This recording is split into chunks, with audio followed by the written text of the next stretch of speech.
even get to cross.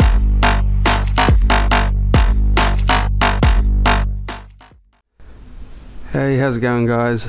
K.A.M.D Rides here. Today, basically what I'm going to do is a off the bike in my garage kind of video. The ones I've done in the past, the one I think I've only done one, people have liked, and I would like to, I do basically all my own maintenance on my bikes, and I would like to share that with you guys and make some videos out of it, so yeah, why not? Today, oh by the way, I'm using the GoPro head strap with an external audio device zip tied to the back of it, and a mic obviously clipped to the head strap just over here near my face. Today what I'm going to be doing is swapping out the front brake pads in my 2010 Suzuki DRZ400SM supermotard, and yeah, get started I guess. I'm actually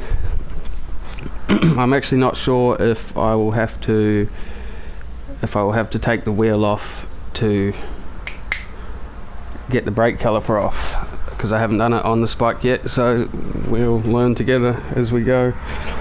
So what you will need is obviously some new brake pads.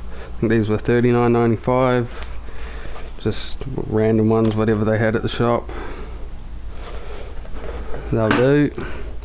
And if I do need to take my wheel off, I will need the breaker bar and a 24mm socket to undo the axle nut, and I will also need this to take off my skateboard wheel fork sliders, which is a ratchet with a 12mm socket, which I think actually should be an 11mm socket.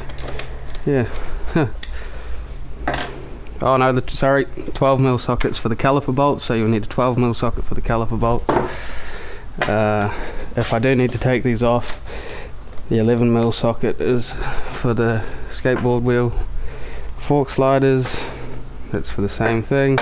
And I've got my tiny little flathead screwdriver, because it always comes in handy for something. Something. That's enough shit, we'll get into it. So you need your 12mm socket and your rat shit for these caliper bolts. You should be able to pop it.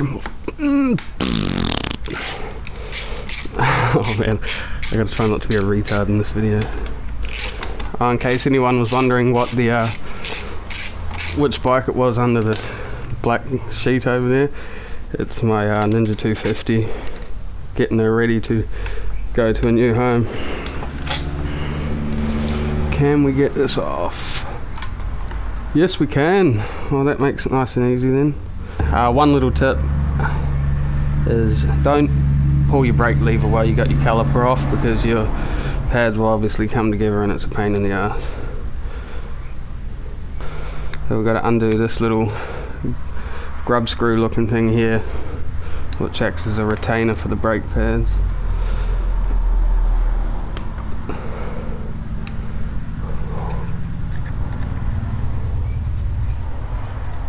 Oh! So I think it'll be a 5mm. Yeah, it is. So you need a 5mm Allen key as well.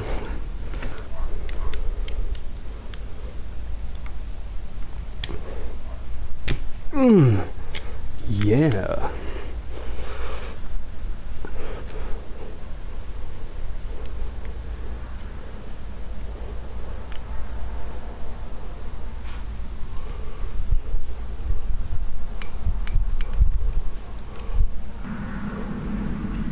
You take this side out first. Yeah, there. Pretty worn.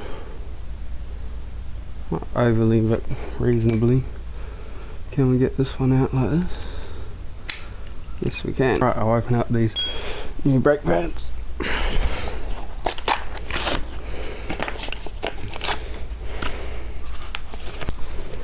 Alright, so when you're replacing components, it's always a good idea to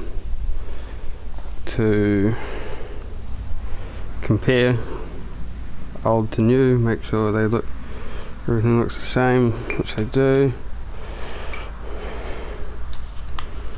Yeah, looks pretty good to me.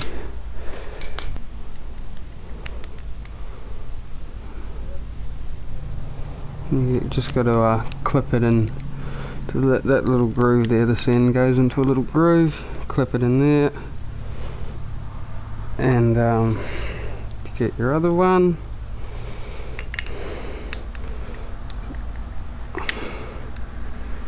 Slide her into place. Same deal on this side. You can see there's a little groove there, and then grab your Allen key again, your 5mm Allen key, and wind that retaining screw, bolt, grub screw thing. Alright, so you want that tight, but obviously don't go crazy with it. You don't want to break anything, just nice and firm. And then you want to put the other little grub screw back. Just the one here.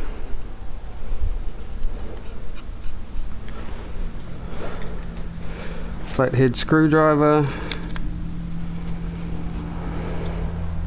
Obviously tight, but not too crazy. And hopefully, it's going to be a pain in the butt.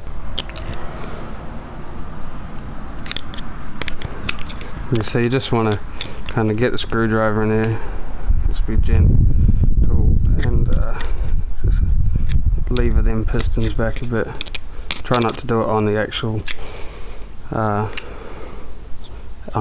pad braking surface itself. Well, definitely don't do it on the actual braking surface itself. And just slide the pads back into place. We should be able to get that on there, hopefully. No, not quite, a little bit more. You just got to push the piston back into the caliper. It just kind of creeped out a bit. This is what you're actually trying to avoid by not pulling on your brake lever well.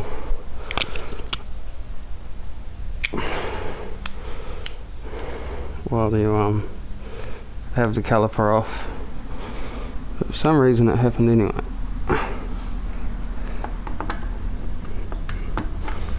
Alright, so let's see if that's wide enough to slide the caliper back on. This has actually been a real pain in the butt, making me look like an amateur. There we go, that's enough. Slid back on there. Give it a bit of a wiggle, and there we go. Wiggle, wiggle, wiggle. Take the caliper bolts, put them back in. With this video, guys, like I'm no expert by any means.